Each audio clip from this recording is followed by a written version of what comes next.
This is a demo on how to build the AF100. Before you start with your camera, the first thing you want to have is you want to have your tripod set up. And as you can see on the camera, we've already preset the tripod. So I'm just tilting down and I'm going to tilt back up.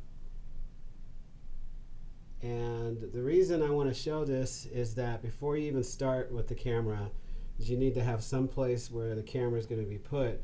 So it's always a good rule of thumb to have your tripod set up first. So this one would go on the actual AF100. Once you mount it on there, you could then slide this onto your rail mounting plate.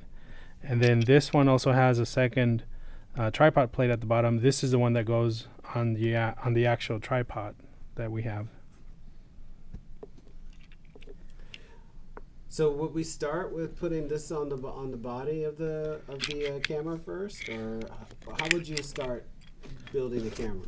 So when you first check out the equipment, just make sure you have all the items: 2 batteries, charger, your follow focus,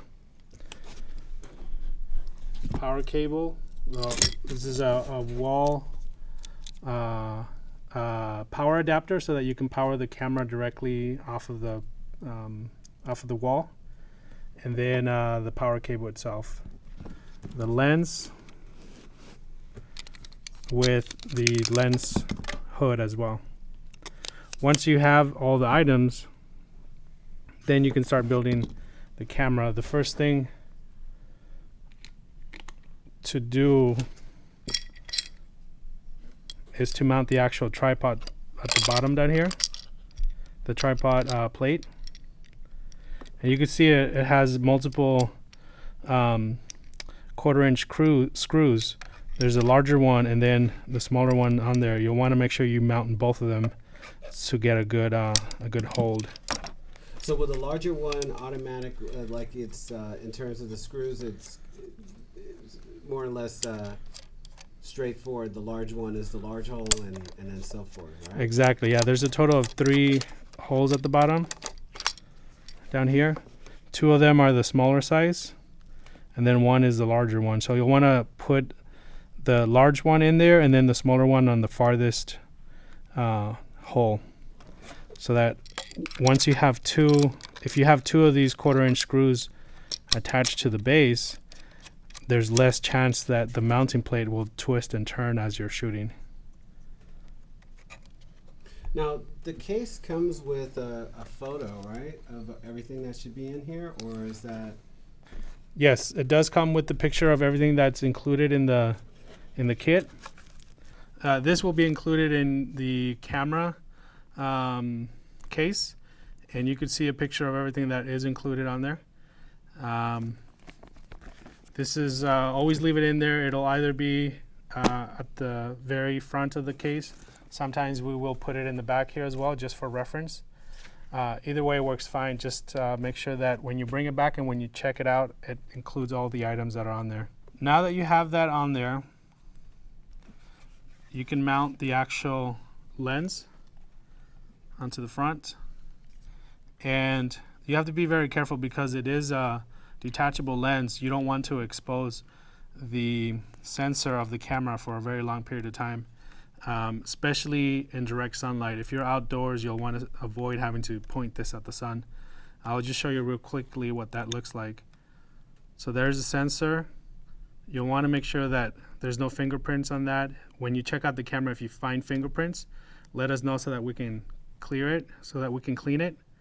Otherwise, your video will be affected by smudges on that sensor. So the way the lens is mounted is you go ahead and remove the back cap, and you'll notice that the lens has a red dot right there. That one will need to be aligned with that red dot over here. So in a sense, this is just like if you have a DSLR camera at home. and you were changing lenses, you would look for those red dots that would correspond with each other, and then that's where you actually mount the lens. You never want to force a lens onto the body of a camera. Everything should fit snugly and just fit into place. You're going to hear a little click. There you go. And that means that the lens is actually now secure onto the actual camera. So now we've got both the tripod plate mounted onto the body of the camera and the lens actually mounted onto the body of the camera. So from here, now you can actually mount this follow focus plate onto your tripod first, and then you can mount the camera on top of the plate to connect everything together and have it securely positioned on top of your tripod. So let's go ahead and mount this onto the tripod so I can show you how that looks like. Okay, so when you first get your tripod, you'll want to remove the tripod plate that's here by pressing down on the red button and sliding back. This is the exact same plate as the one you find at the bottom down here. So basically you have to remove this one, and now you can mount the second mounting plate on here. So it snaps into place again, like you press the red button, and you don't want to force it. It should just slide in the grooves of the tripod, and then again you'll hear a little snap, which means that it is actually secure. Always test it. Make sure that it's on there on your tripod. So I just noticed right now that this is actually on backwards. So that's probably a common thing that people encounter when they're putting it together. So maybe is it a good rule of thumb that is it the actual mounting plate that's backwards? This mounting plate looks to be backwards. Okay. We've got the mounting plate secure onto the tripod, and now we're actually going to place the camera, which already has the tripod plate mounted on the bottom, and now it's going to slide in. You hear that little click.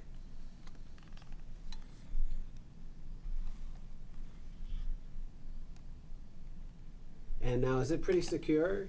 Yes. Okay. Right now it's very secure. It's locked from here. Okay, so if you note that there's a little little knob that's at the base of the camera that's actually attached to the mounting plate, and that's what is helping to keep the camera secure onto the tripod. So to release it, you push it the opposite way. So let's see how it releases. You go like that. Now the camera can easily slide back and forth and be removed from the tripod. And we want to lock that down.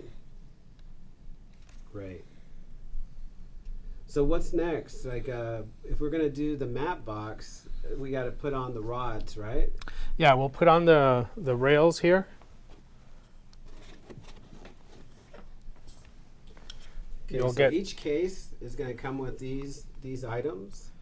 Although the map box itself comes in a separate case. Please note that if you plan to use the map box, especially on outdoor shoots where there might be a lot of sunlight, and this helps to shade the lens so you don't get a lot of lens flares, unless of course you want to be J.J. Abrams and make some kind of lens flare, not unlike the lens flares in the recent Star Trek films. So the rods slip into place.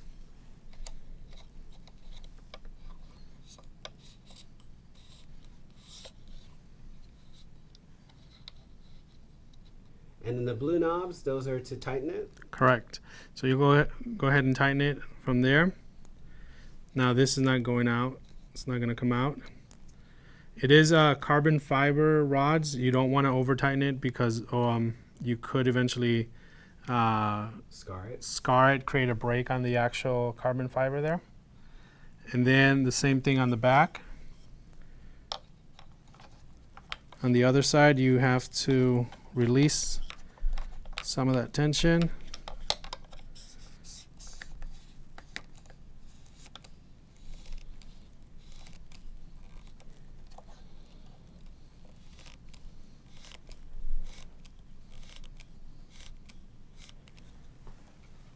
And I think because I had the other one already tightened, it's giving me a lot of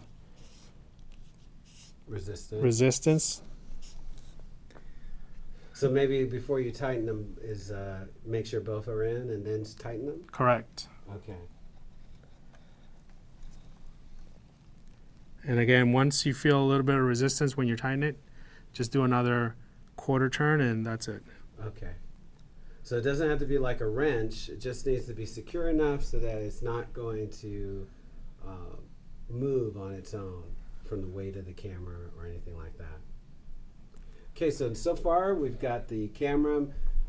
We've got the camera mounted onto the tripod, but we are now in the process of actually building the follow focus, which is going to go on the front part of the camera. The rods that you see on screen are there to help secure the matte box. Okay, so now we've got the other items that are part of the follow focus. What are those pieces that you have? So this is the actual follow focus gear, and this is the gear ring that goes around the lens to create the connection that actually moves the lens once you turn the follow focus. So in order to mount this, you'll want to mount the gear around the lens first, and you have to be very careful. There's a screw on here that you don't want to lose, and this is what holds everything together. So you just need to loosen that first. Loosen it or take it all the way out depending on the lens, on how wide the lens is.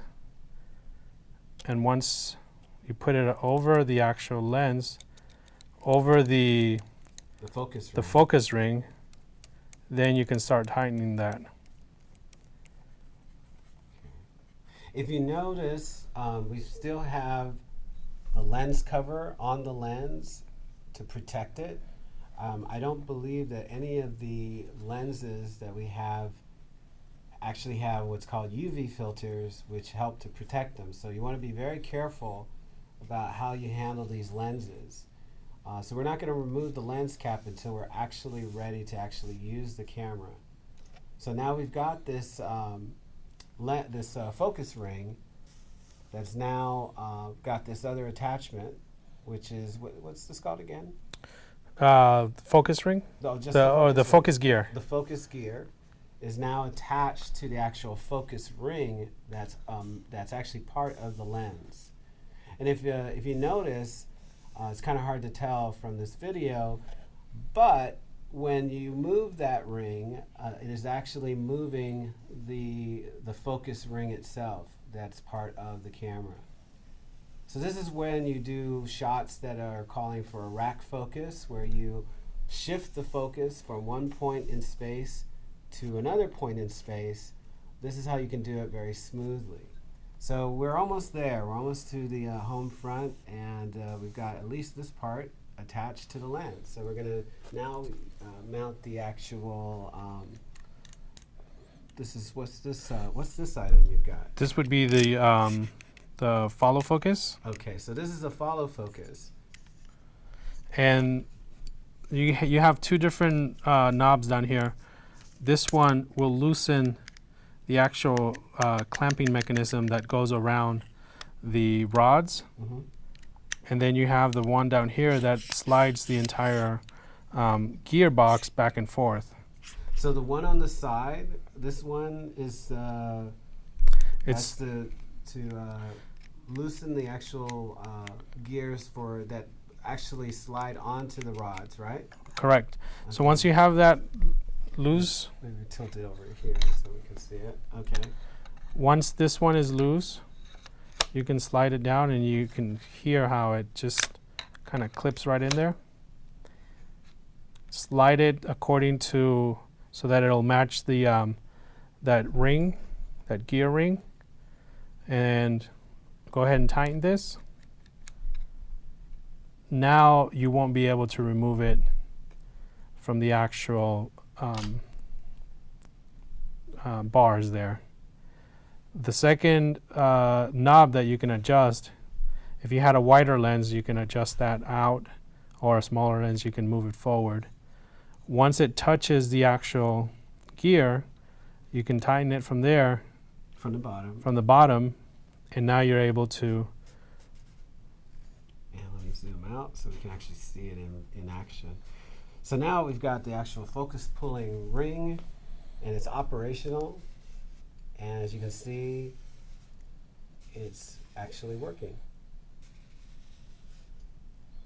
Now, does each case come with a chalk marker, or how do you know where on the focus pull ring to get the right focus that you need for your shot? Correct. So every case will have one of these pens, a grease pen. And again, this is something that you'll want to make sure you do have one in there. If you don't, let us know and we'll replace that. So maybe, there we go. And this plastic ring out here is specifically designed so that you can make a mark with the grease pen so that you know exactly where you're stopping and starting when you pull your focus. And this little metal clip will be your guide. This kind of tells you exactly where you're starting and where you're ending.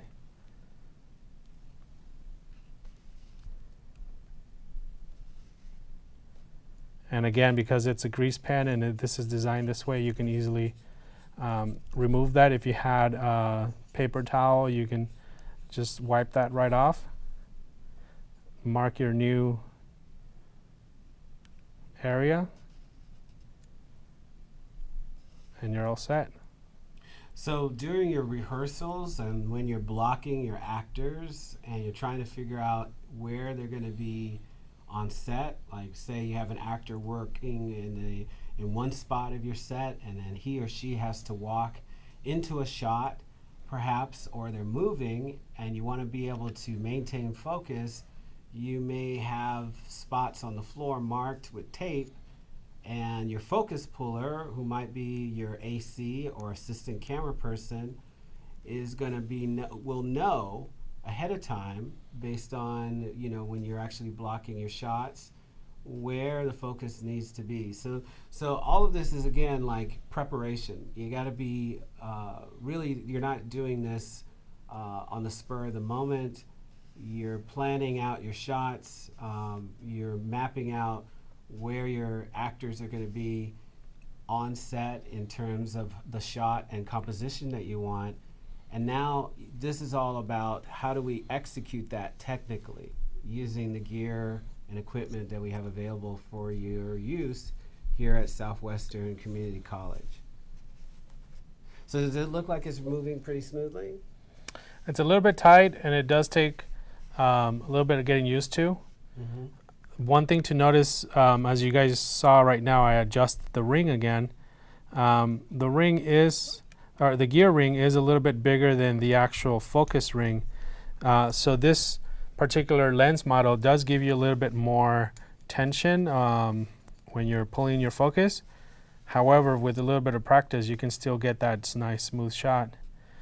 The main thing to keep in mind is just making sure that the focus ring is, or the gear ring is mounted properly right above the actual focus ring, to the point where it's not actually giving you, it's not causing anything to scrape against the plastic. So where should they, I'm zoomed in now, where should they be looking for to make sure that this is correct?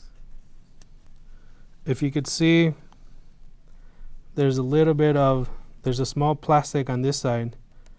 If the focus ring, if the entire ring gear is further out, now it's sliding on the actual plastic that does not move. While you could still pull focus, it gives you a little bit more tension. if you slide it back just a little bit, it clears that plastic, and you're no longer riding on that plastic. You're riding the gear ring is actually riding on the focus ring itself. So it's just slightly smoother. And you could tell the difference when when it's giving you too much tension. All you have to do is just make sure that's correctly set on the lens itself.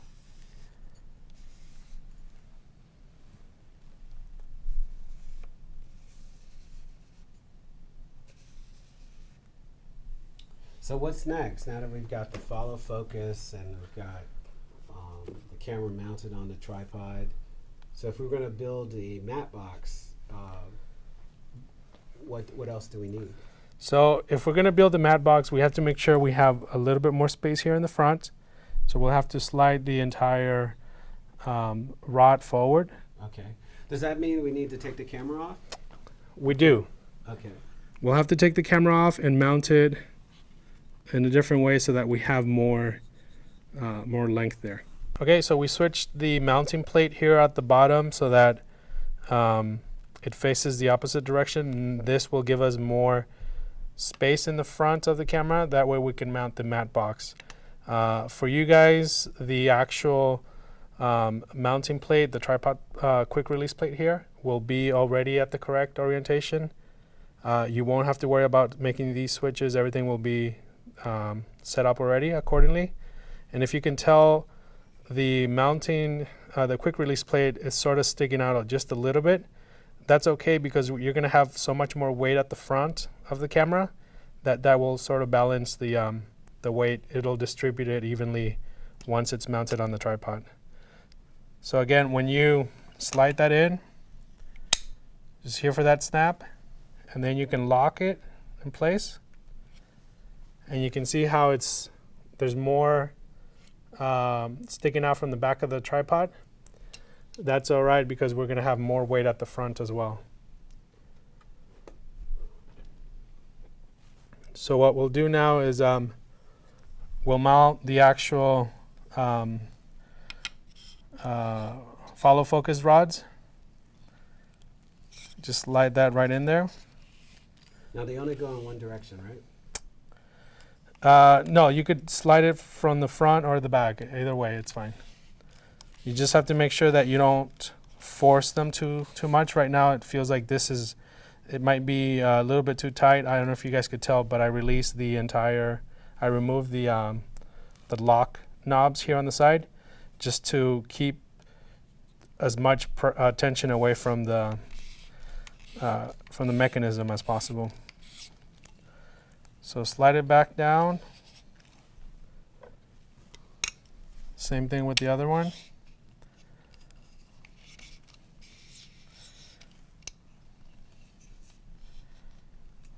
Make sure they're both at equal length. You don't want one to be shorter than another one. It'll just help and keep everything balanced. Now that you've done that, you can go ahead and put your mounting knobs, the screw knobs, back on. And again, you might not need to actually remove these knobs. I did it because it felt like this particular side was a little bit too tight. So I just wanted to release as much tension as possible. Now that that's ready, we'll go ahead and mount the camera. Again, we didn't do anything to the tripod to the mounting plate at the bottom. So you can go ahead and slide that right in.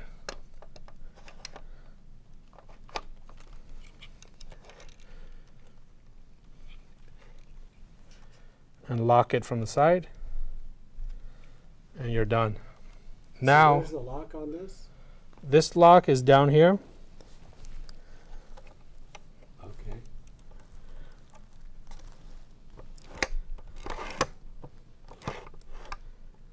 And this just releases the actual tripod plate. So is it released when it's horizontal to the tripod, and then locked is vertical? Yes, you'll feel the tension. It's just like locking any screw. When you go to Is it locked now? It's locked right now. When you turn it to the right, it'll lock it, and when you loosen it to the left, it'll release it. Okay. So just like any other screw that a regular wood screw or anything else that you would use. So I'm just sort of balancing the camera maybe a little bit closer to the middle there. Now we'll put the follow focus back on. And one thing to make a note of, the follow focus can go on either side of the lens. So you can mount it this way, or you can mount it this way. Now, what is it more like if you're right-handed or left-handed? Is that what's determining that? Correct, or if you have a focus puller, if he or she will be on your left side, then you'll want to adjust it to your left side. If you as the camera operator prefer being on the left side, maybe you can switch it over to the right so that your focus puller could be on the right. Then that just frees up more space for both of you. If you yourself are also going to be pulling focus, then just adjust it to whether you're left-handed or right-handed. So right now you've got it set up for someone who's left-handed, if they were doing both? Right, so I'm gonna set it up for myself as if because I will be doing both, operating the camera and pulling focus at the same time. So I'm setting it up on the left side. I'm used to operating it from the left side using my left hand. It's just more natural to me, even though I am right-handed. So that's my initial setup. Now we're gonna go ahead and mount the matte box in front of this, and as you can see, we have about another 2.5, 3 inches in front of the lens that we can adjust the matte box with. The matte box itself comes in its own case, as you can see here on camera. So when you're in checkout, you need to specify that you plan to use both the matte box and the AF100. So the larger case obviously is the camera, which houses the camera and the lens and some of the accessories such as the rods and the follow focus and so forth.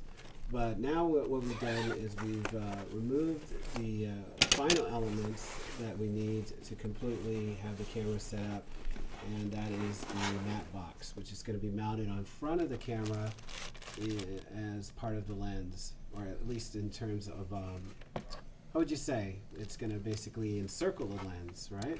It'll encircle the lens. It is designed so that you could fit different size lenses in here.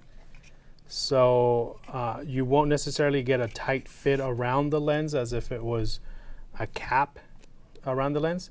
But as you'll notice, we also include a couple of foam rings that you can add in there to lower the amount of light that falls inside the matte box. But it's not, you won't get a completely sealed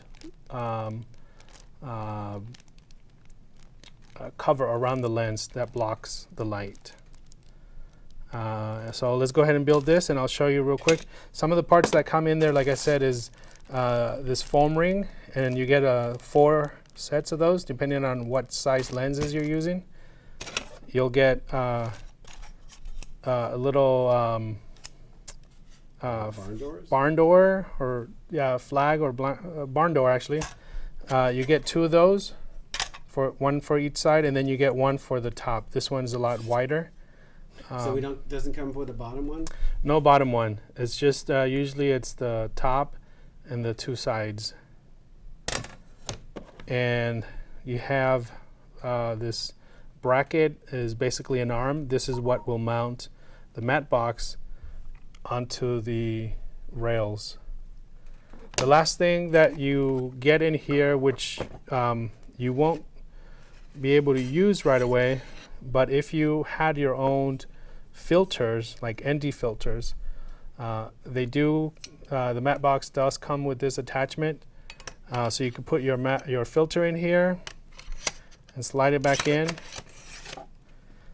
and you're ready to shoot. The reason why we don't include it is because the AF100 does have a built-in ND filter, so it's easier to just adjust it from there instead of having additional glass put in there. Okay, so let's go ahead and mount that. For first thing you'll want to decide on is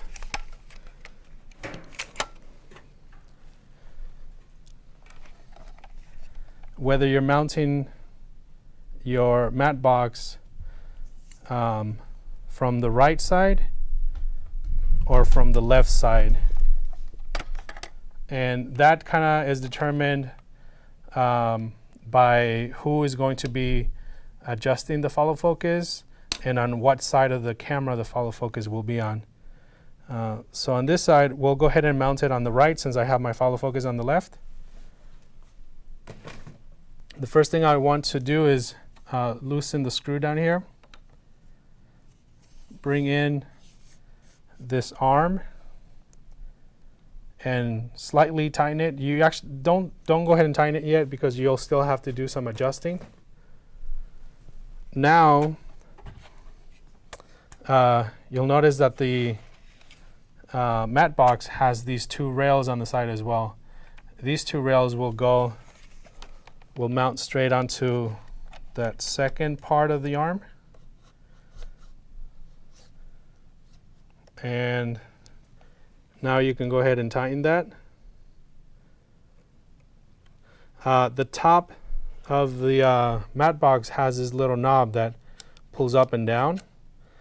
When you pull it up, you can actually close the matte box so that you can close it over the lens. Now, once it's you release that, it locks in place, wherever it is? There's only two positions. It's completely open like this, or closed all the way. So if you can see right now, it's actually not closing because it's hitting the two rails. That's part of the reason why you don't want to tighten this until you're completely done. So if you push it back forward a little bit, now you can close it. And this is, if you can hear that click, now it's closed. Now it's in that locked position right there. So to release it, we pull this up. Correct. And then it swings open, and to lock it in place, it should just slide in place. Correct. Okay.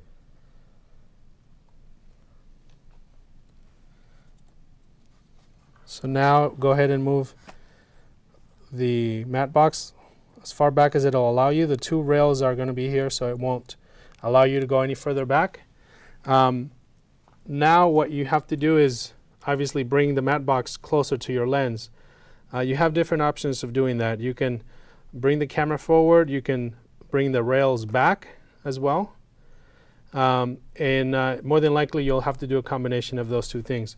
The easiest thing to do this is to take your follow focus off.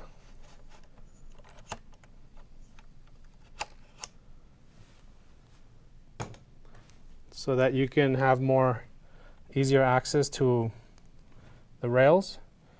Release the tension here on the knobs, and now you can push the entire rail system back.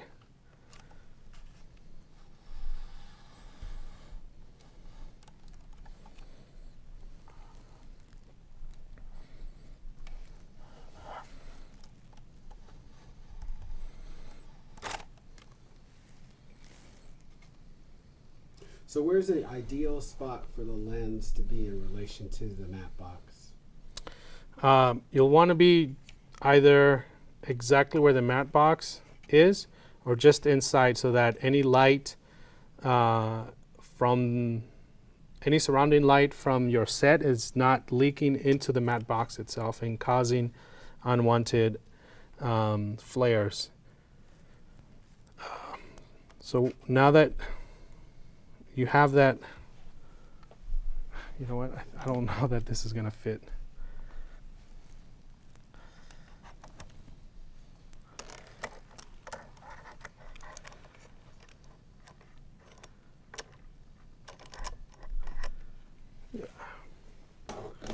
This is so weird. It's like,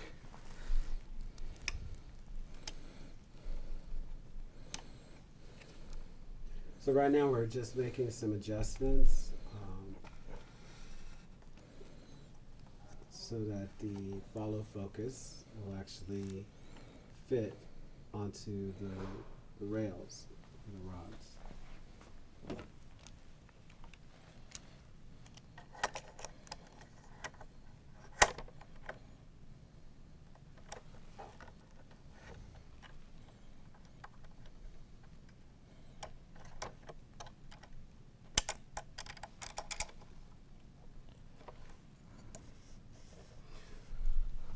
So the follow focus should be, should already be on there before we put the matte box.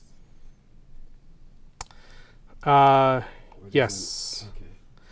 Now looking at it in hindsight, yeah. Okay. So the other adjustment that you can do as well is here. You have a short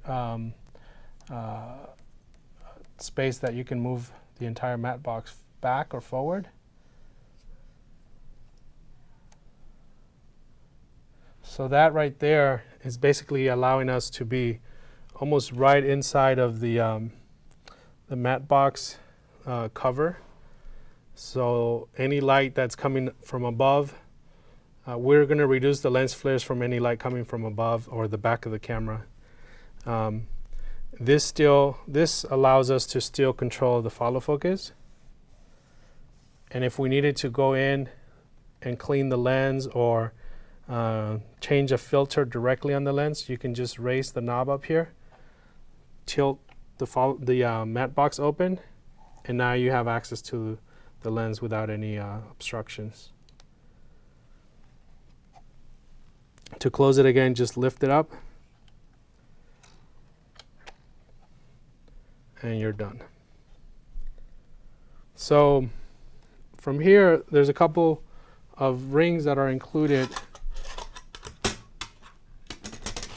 that you may need depending on your shot, depending on the lens that you're using as well.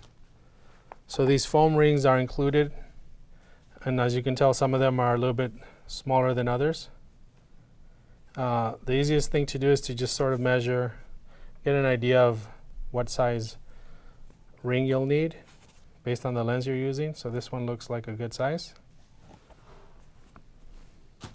Again, you don't want it to be completely tight over the lens. You want it to be a little bit of room, a little bit of wiggle room. And the best way to put it on here is to just slide it in there, and you're done. When you close the actual, you can see on the front there, when you close it,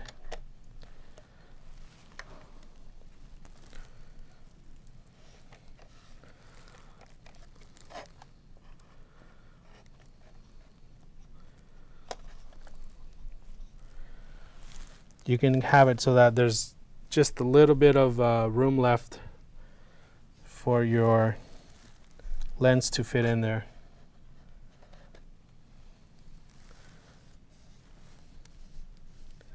It's not hitting anything, it's still moving freely. The follow focus is moving fine, and you won't get any light leaking from up here or the sides.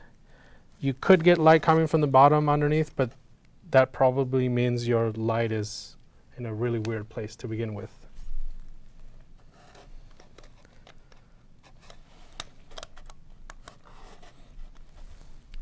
So now that the matte box is installed on there securely, we can add the actual barn doors to the top and the sides.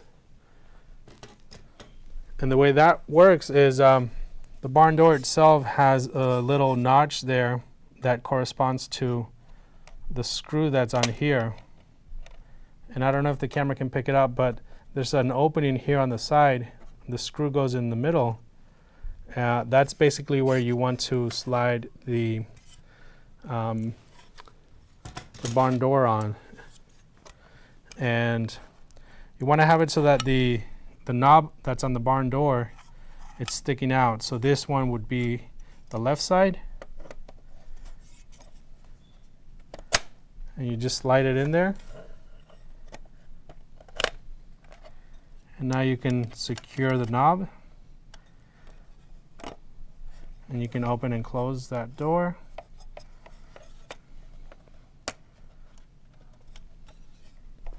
And the same thing for the top. You'll have two different notches on there.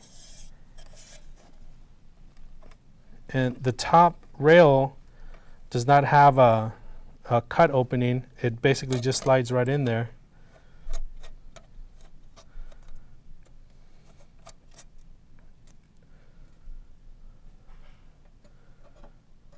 Just like that.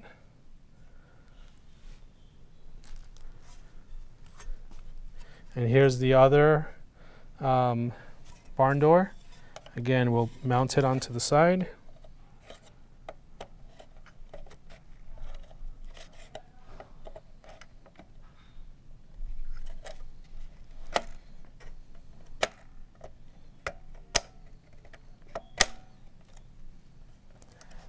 Tighten that.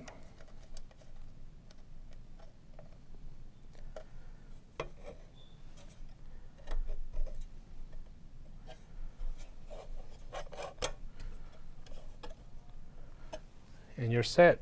Now you won't, if you have a light close to your camera, it won't cause any lens flares on your image, because this will be stopping that.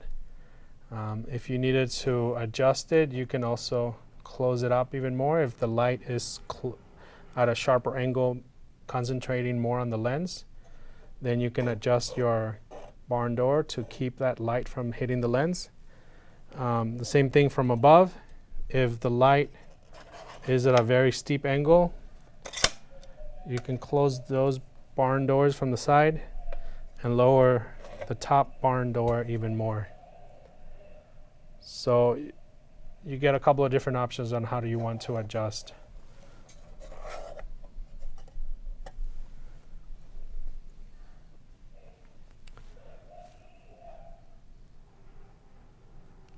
So are we ready to shoot with this at this point?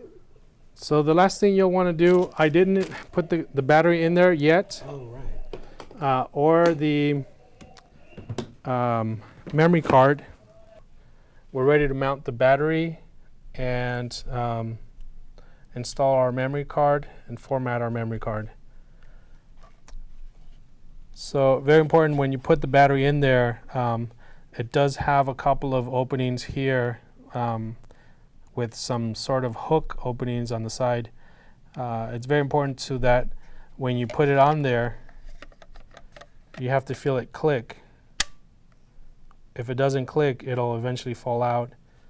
And in order to release the battery, there is a button on there that you have to press and hold, and then slide up, and then you can remove the battery. If you don't hear that click and it's giving you a lot of, you're having to use a lot of force just to remove the battery, more than likely you're doing it wrong. So just stop and make sure you're paying close attention to the way the battery is being mounted. The memory card that you'll get will go in here. There's a button there that you slide to the right in order to open that gate. You do have two memory card openings. You get the option to either record to both at the same time or record to one, and when this memory card gets full, it'll switch over to the second memory card. Is that automatic? Those are settings that you can go through in the menu. You can record to both at the same time, and it creates basically a backup for yourself. Or if you're going to do a long-term shoot, maybe something like a live event, then you'll want to put two memory cards in there so that when one gets filled, it automatically switches to the other one. And again, that'll be in the menu settings. Go ahead and close that. Your battery is secure, and you're ready to fire up the camera. the power button. So you have the LCD screen here that pops open. The power button is on the side. I'll just light that over. And let's see that power button again. Okay. And so if you know that you have downtime between shots, you may want to power your camera off, especially if you're shooting off campus and maybe have limited access to a place where you can charge your 2 batteries if your case came with 2 batteries. So you always want to be aware of how much life your batteries have when you're on a shoot.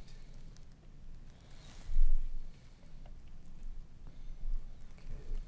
So now we've got the LCD screen lit up, and that was done with the on and off switch.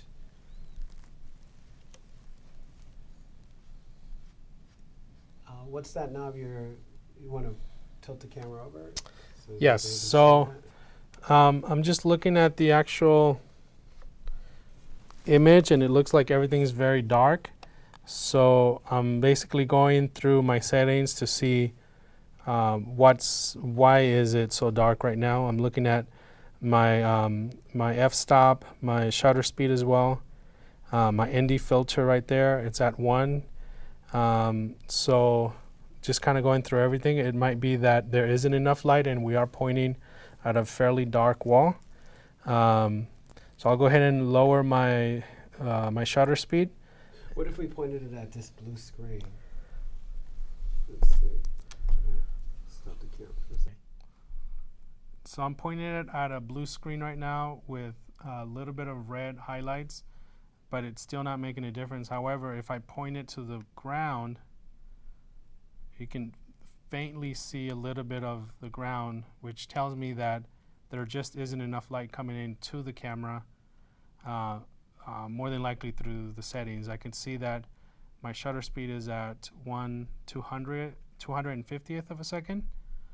So I'll go ahead and adjust that right now. My ISO is also at 200, which is fairly low for the lack of light that we have, so I'll go ahead and adjust that as well. I'm going to lock the camera again.